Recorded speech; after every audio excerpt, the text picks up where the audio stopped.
It was the 1970s when the terror began. The first bomb, a simple homemade device, exploded in a university parking lot. It seemed random at first, just another act of violence in an increasingly chaotic world. But as the years passed, the bombings kept coming, more carefully constructed, more deadly, and always signed with a chilling symbol. FC, for Freedom Club.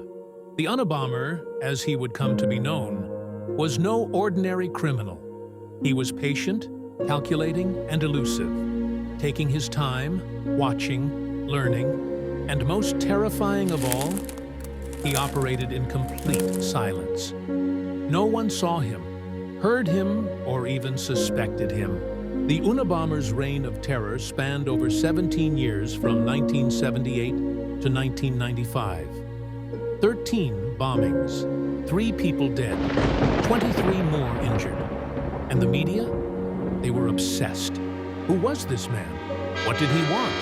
Why was he doing this? For years, the FBI had no answers, only a trail of bombings scattered across the United States. But in 1995, something unexpected happened. A letter arrived.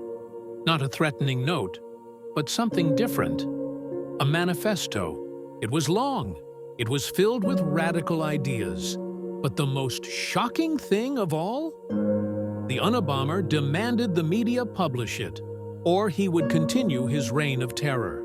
The document, titled Industrial Society and Its Future, laid out his philosophy against modern technology, industrialism, and the destruction of the environment. The manifesto was both a warning and a challenge.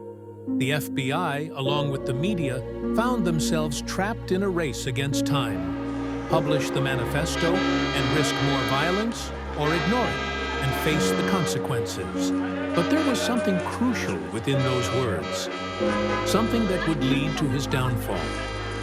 Among the radical rants, he made a personal appeal to his brother. That's when David Kaczynski, Ted Kaczynski's brother, recognized the writing style, the language, the theories. It was Ted, his brother, the quiet, reclusive man who had once been a brilliant Harvard graduate, the man who had seemingly vanished into the wilderness. David didn't waste time. He immediately contacted the FBI. After years of dead ends, the lead finally emerged.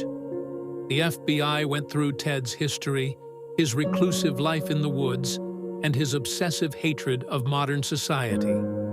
A portrait began to form. This was a man who had carefully built a bomb-making operation in seclusion, who had crafted his terror not from a desire for wealth or fame, but from a deep philosophical hatred for the very world we live in. The FBI connected the dots. Ted Kaczynski was their man. On April 3, 1996, after months of surveillance, Ted Kaczynski was arrested in his small cabin in the woods of Montana. Inside, homemade bombs, journals filled with rage, and evidence of his long criminal career. The world had its answer.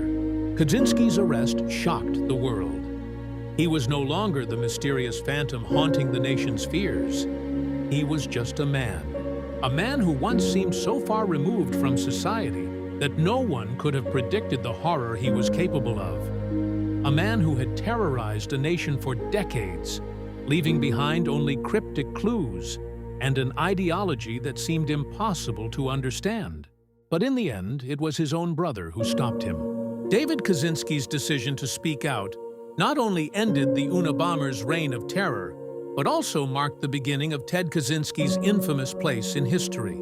Ted Kaczynski's trial was one of the most publicized in U.S. history. In 1998, he pleaded guilty to all charges, receiving a life sentence without parole. The man who had once sought to bring society to its knees would spend the rest of his days in a cell. The Unabomber's story doesn't just serve as a reminder of one man's twisted ideology.